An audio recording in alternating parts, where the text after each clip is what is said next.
Alright, this is Vegeta8259 again, and we are back for part 2 of the Speed Grade Wing Gundam review. Turns out to not being quite as speedy as I thought it was going to be, but we are making progress. And hopefully this part of the review won't be quite as blurry as the last part. I apologize for that. Alright, get these chest vents on. I actually didn't expect these chest vents to be molded in different pieces. I thought the whole chest was just going to be one solid piece that was painted the different colors. Alright, side skirts.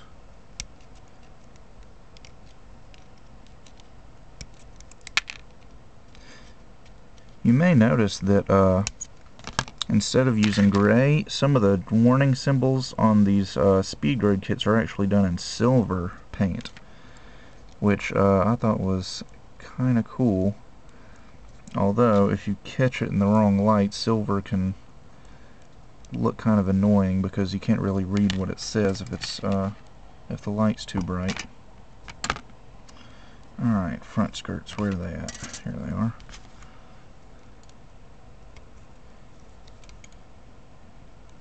These and the crotch piece here.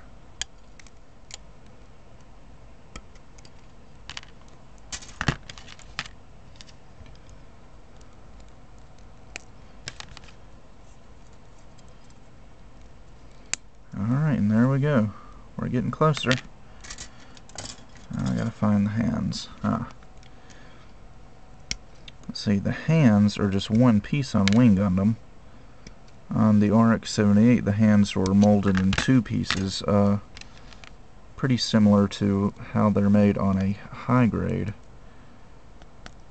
Ooh, these ball joints are really hard to get in. I might have to backtrack here.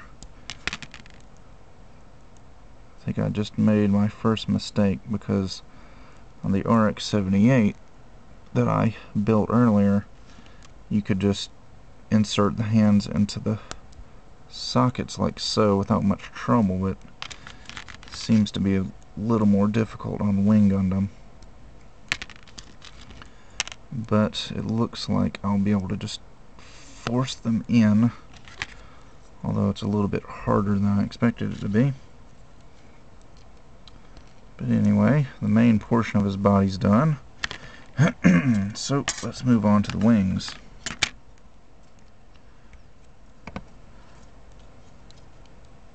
Clip these off.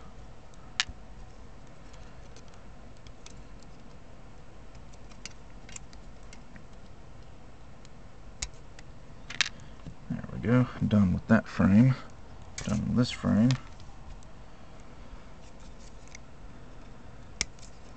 Now, the one thing that I find disappointing about the Wing Gundam here is that the wings aren't movable. The whole wing is just one solid piece.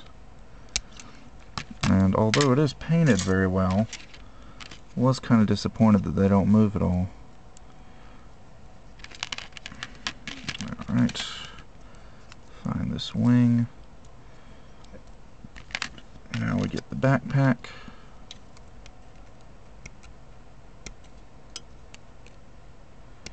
And we can attach everything up.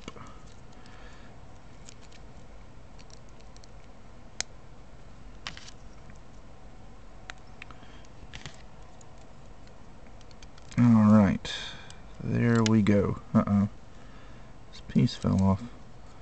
Might have to glue that on later. Anyway, there we go. Now for the weapons and the little action base looking thing, and we'll be done. Although I do like how they molded and painted the beam sabers. It's not actually connected to the beam, so all you have to do is cut the plastic around the handle, so the beam on the beam saber looks nice and doesn't have any little marks where you had to cut it off the frame. joint. That's a shield. And now for the Buster Rifle.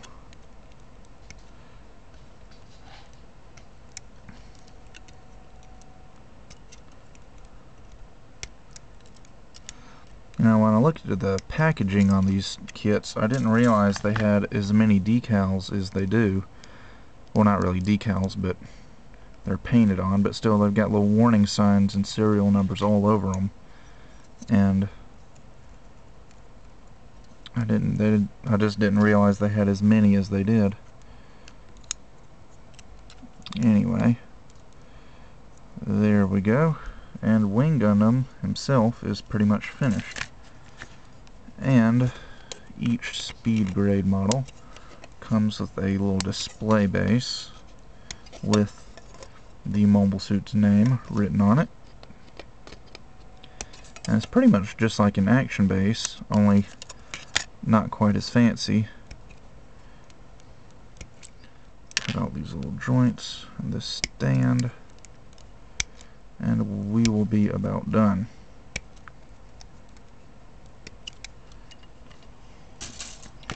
So, it's got a little ratchet joint right here at the top that can go up and down. You just slide the stand into this little hole right here, and there you go. And the RX-78 had the same thing. He's got a little hole in the crotch right there.